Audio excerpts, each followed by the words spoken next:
Hey everyone.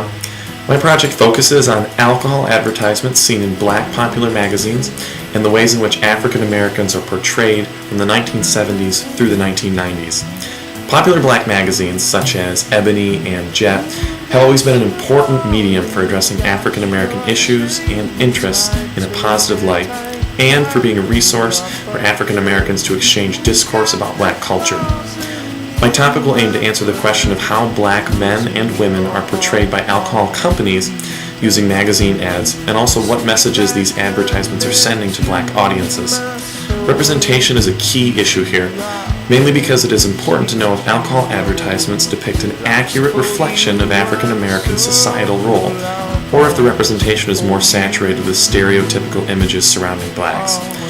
George Gardner's cultivation theory is also important here because it describes the impact of advertising effects on the conceptions of social reality.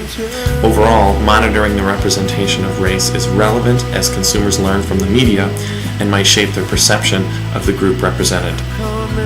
Of the 18 magazines that I analyzed for this project, from the 1970s through the 1990s, alcohol advertisements took up a large amount of space in the content of targeted magazines.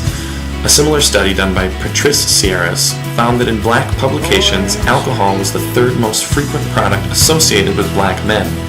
It was definitely clear that the alcohol advertisements made up a large portion of the advertisements in both Ebony and Jet magazines from the 1970s through the 1990s. And this goes along with Gardner's cultivation theory of how linking blacks with a large percentage of alcohol ads might negatively shape their overall perception. When analyzing the images of representations and identity that were being portrayed in these alcohol advertisements, many ads portrayed a negative or stereotypical image of blackness. Now, for this study, negative was meant to mean images of blacks that were not socially acceptable within the black community and that were mostly created by whites, such as subordinated roles, heightened sexuality, and associations mainly with entertainment and athletics.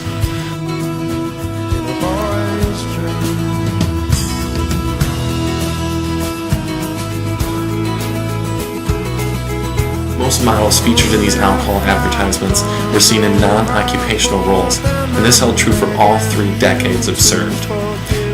However, consistent with earlier research, the blacks that were seen in occupational roles were often seen as athletes and entertainers.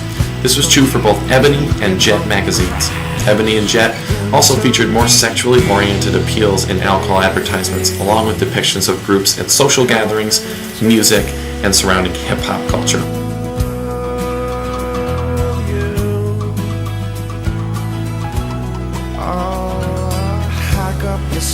Of the most interesting trends that I found while conducting this research was that the percentage of advertisements that featured elements of aggressiveness, heightened sexuality, or negative stereotyping of blacks within Ebony and Jet magazines actually increased as the years went on.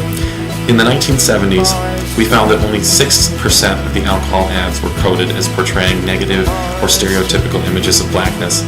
And I also found that this increased to 16% in the 1980s and then again to 21% of all ads in the 1990s. Although in both Ebony and Jet magazines, the largest percentage of alcohol advertisements featured only the product of these advertisements that featured African American models, there were clear signs of reinforcement for negative cultural identities. Overall, this content analysis of alcohol advertisements within black targeted magazines such as Ebony and Jet showed how, despite publications not being mainstream, they still showed increasing amounts of modern racism, as was mentioned by Squires, within these advertisements. As Squires points out, the representation and responsibility of African Americans has changed over the years since the black press, but it is still a goal of the black magazines to create a space of discourse for African Americans where they have control of the images of blackness being portrayed. Alcohol companies are still predominantly owned by whites, and this helps explain the images of modern racism that are still seen in black magazines through the alcohol advertisements. This affirms the class theme of the future of the past because it shows how even more so today inequality towards African Americans is still present in the modern media. Black identity is constantly being shaped by the mainstream, and until these myths and negative associations are put to rest, African Americans will continue to be discriminated against by the media.